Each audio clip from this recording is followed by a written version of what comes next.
जय श्री कृष्ण दोस्तों, मैं भगवत गीता का चैप्टर 6 आत्म संयम योग स्टार्ट करने जा रहा हूँ, जिसमें 1 से 47 तक के श्लोकों को एक्सप्लेन किया जाएगा। तो चलिए स्टार्ट करते हैं।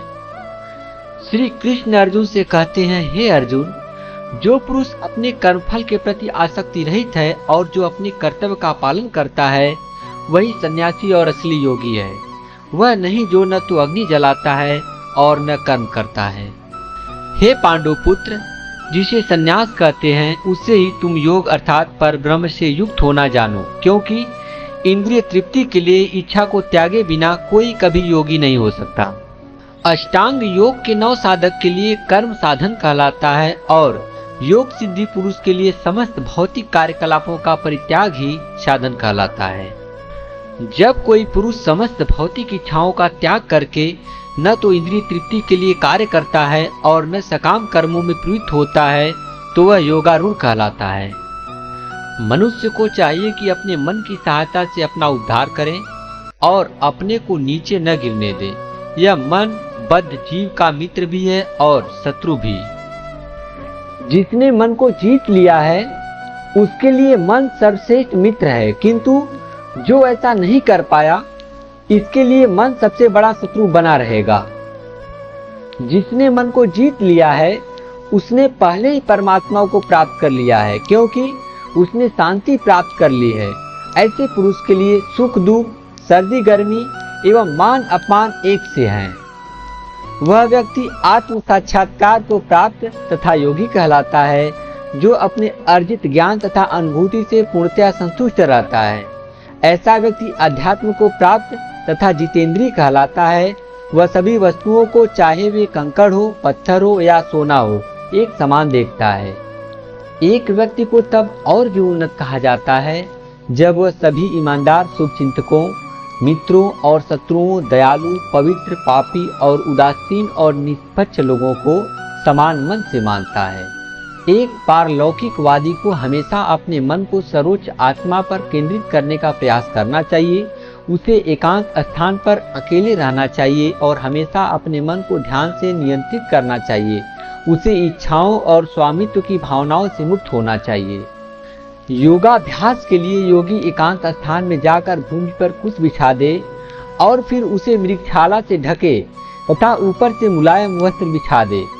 आसन न तो बहुत ऊंचा हो न बहुत नीचा, यह पवित्र स्थान में स्थित हो। योगी को चाहिए कि इस पर दृढ़ता पूर्वक बैठ जाए और मन, इंद्रियों तथा कर्मों को वश में करते हुए तथा मन को एक बिंदु पर स्थित करके हृदय को शुद्ध करने के लिए योगाभ्यास करे। योगाभ्यास करने वाले को चाहिए कि वह अपने शरीर, गर्दन तथा सर को सीधा रखे और नाक के अगले सिरे पर दृष्टि लगाए। इस प्रकार वह अविचलित तथा दमित मन से, भय रहित विषयी जीवन से पूर्णतया मुक्त होकर अपने हृदय में मेरा चिंतन करे और मुझे ही अपना परम लक्ष्य बनाए। इस प्रकार शरीर, मन तथा कर्म में निरंतर संयम का अभ्यास करते हुए संयमित मन वाले योगी को इस भौतिक अस्तित्व की समाप्ति पर भगवत धाम की प्राप्ति होती है। हे अर्जुन, जो अधिक खाता है या बहुत कम खाता है, जो अधिक सोता है अथवा जो पर्याप्त नींद नहीं सोता, उसके योगी बनने की कोई संभावना नहीं है।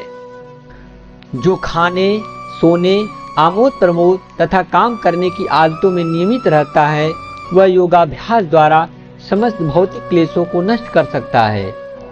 जो योगी योगाभ्यास द्वारा अपने मानसिक कार्यकलापों को वश में कर लेता है और अध्यात्म में स्थित हो जाता है, अर्थात समस्त भौतिक इच्छाओं से रहित हो जाता है, तब वह योग में सुस्थिर कहा जाता है। जिस प्रकार वायु रहित स्थान में दीपक हिलता डुलता नहीं, उसी तरह जिस योगी का मन वश में होता है वह आत्म तत्व के ध्यान में सदैव स्थिर रहता है। सिद्धि की अवस्था में जिसे समाधि कहते हैं, मनुष्य का मन योगाभ्यास के द्वारा भौतिक मानसिक क्रियाओं से पूर्णतया संयमित हो जाता है। इस सिद्धि की विशेषता यह है कि मनुष्य शुद्ध मन से अपने को देख सकता है और अपने आप में आनंद उठा सकता है। उस आनंदमयी स्थिति में वह दिव्य इंद्रियों द्वारा असीम दिव्य सुख में स्थित रहता है। इस प्रकार स्थापित मनुष्य कभी सत्य से विफत नहीं होता और इस सुख की प्राप्ति हो जाने पर वह इससे बड़ा कोई दूसरा लाभ नहीं मानता। ऐसी स्थिति को पाकर मनुष्य बड़ी से बड़ी कठिनाई में भी विचलित नहीं होता। यह निस्संदेह भौतिक संसर्ग से उत्पन्न होने वाले समस्त दुखों से वास्तविक मुक्ति है। मनुष्य को चाहिए कि संकल्प तथा श्रद्धा के साथ योगाभ्यास में लगे और पथ से विचलित न हो। उसे चाहिए कि मनोधर्म से उत्पन्न समस्त इच्छाओं को निरपवाद रूप से त्याग दें और इस प्रकार मन के द्वारा सभी ओर से इंद्रियों को वश में करे। धीरे धीरे क्रमशः पूर्ण विश्वास पूर्वक बुद्धि के द्वारा समाधि में स्थित होना चाहिए और इस प्रकार मन को आत्मा में ही स्थित करना चाहिए तथा अन्य कुछ भी नहीं सोचना चाहिए। मन अपनी चंचलता तथा अस्थिरता के कारण जहाँ कहीं भी विचरण करता हो, मनुष्य को चाहिए कि उसे वहां से खींचे और अपने वश में लाए। जिस योगी का मन मुझ में स्थिर रहता है वह निश्चय दिव्य सुख की सर्वोच्च सिद्धि प्राप्त करता है। वह रजोगुण से परे हो जाता है। वह परमात्मा के साथ अपनी गुणात्मक एकता को समझता है और इस प्रकार अपने समस्त विगत कर्मों के फल से निर्वृत्त हो जाता है। इस प्रकार योगाभ्यास में निरंतर लगा रहकर आत्मसंयमी योगी समस्त भौतिक कलमश से मुक्त हो जाता है और भगवान की दिव्य प्रेमा भक्ति में परम सुख प्राप्त करता है। वास्तविक योगी समस्त जीवों में मुझको तथा मुझ में समस्त जीवों को देखता है। निसंदेह स्वरूप सिद्ध व्यक्ति मुझ परमेश्वर को सर्वत्र देखता है। जो मुझे सर्वत्र देखता है और सब कुछ मुझ में देखता है, उसके लिए न तो मैं कभी अदृश्य होता हूँ और न वह मेरे लिए अदृश्य होता है। जो योगी मुझे तथा परमात्मा को अभिन्न जानते हुए परमात्मा की भक्ति पूर्वक सेवा करता है, वह हर प्रकार से मुझ में सदैव स्थित रहता है। हे अर्जुन, वह पूर्ण योगी है जो अपनी तुलना से समस्त प्राणियों की उनके सुखों तथा दुखों में वास्तविक समानता का दर्शन करता है। अर्जुन ने कहा, हे मधुसूदन, आपने जिस योग पद्धति का संक्षेप में वर्णन किया है वह मेरे लिए अव्यवहारिक तथा असहनीय है, क्योंकि मन चंचल तथा अस्थिर है। हे कृष्ण, क्योंकि मन चंचल, हठीला तथा अत्यंत बलवान है, अतः मुझे इसे वश में करना वायु को वश में करने से भी अधिक कठिन लगता है। भगवान श्री कृष्ण ने कहा, हे महाबाहो कुंती पुत्र, निसंदेह चंचल मन को वश में करना अत्यंत कठिन है, किंतु उपयुक्त अभ्यास द्वारा तथा विरक्ति द्वारा ऐसा संभव है। जिसका मन चंचल है उसके लिए आत्म साक्षात्कार कठिन कार्य होता है, किंतु जिसका मन संयमित है और जो समुचित उपाय करता है उसकी सफलता ध्रुव है, ऐसा मेरा मत है। अर्जुन ने कहा, हे कृष्ण, उस असफल योगी की गति क्या है जो प्रारंभ में श्रद्धा पूर्वक आत्म साक्षात्कार की विधि ग्रहण करता है, किंतु बाद में भौतिकता के कारण उससे विचलित हो जाता है और योग सिद्धि को प्राप्त नहीं कर पाता। हे महाबाहु कृष्ण, क्या ब्रह्म प्राप्ति के मार्ग से भ्रष्ट ऐसा व्यक्ति आध्यात्मिक तथा भौतिक दोनों ही सफलताओं से च्युत नहीं होता और छिन्न भिन्न बादल की भांति विनष्ट नहीं हो जाता, जिसके फलस्वरूप उसके लिए किसी लोक में कोई स्थान नहीं रहता? हे कृष्ण, यही मेरा संदेह है और मैं आपसे इसे पूर्णतया दूर करने की प्रार्थना कर रहा हूँ। आपके अतिरिक्त अन्य कोई ऐसा नहीं है जो इस संदेह को नष्ट कर सके। भगवान ने कहा, हे पृथापुत्र, कल्याण कार्यों में निरत योगी का न तो इस लोक में और न परलोक में ही विनाश होता है। हे मित्र, भलाई करने वाला कभी बुरे से पराजित नहीं होता। असफल योगी पवित्र आत्माओं के लोकों में कई वर्षों तक भोग करने के बाद या तो सदाचारी पुरुषों के परिवार में या कि धनवानों के कुल में जन्म लेता है।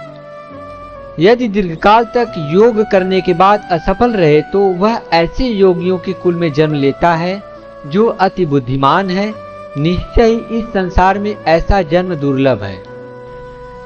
हे अर्जुन, ऐसा जन्म पाकर वह अपने पूर्व जन्म की दैवी चेतना को पुनः प्राप्त करता है और पूर्ण सफलता प्राप्त करने के उद्देश्य से वह आगे उन्नति करने का प्रयास करता है। अपने पूर्व जन्म की दैवी चेतना से वह न चाहते हुए भी स्वतः योग के नियमों की ओर आकर्षित होता है। ऐसा जिज्ञासु योगी शास्त्रों के अनुष्ठानों से परे स्थित होता है और जब योगी कलमश से शुद्ध होकर सच्ची निष्ठा से आगे प्रगति करने का प्रयास करता है तो अंततोगत्वा कई जन्मों के अभ्यास के पश्चात सिद्ध लाभ करके वह परम गंतव्य को प्राप्त करता है। योगी पुरुष तपस्वी से, ज्ञानी से तथा सकाम कर्मी से बढ़कर होता है। अतः हे अर्जुन, तुम सभी प्रकार से योगी बनो। और समस्त योगियों में से जो योगी अत्यंत श्रद्धा पूर्वक मेरे परायण है, अपने अंतःकरण में मेरे विषय में सोचता है और मेरी दिव्य प्रेमा भक्ति करता है, वह योग में मुझसे परम अंतरंग रूप में युक्त रहता है और सब में सर्वोच्च है।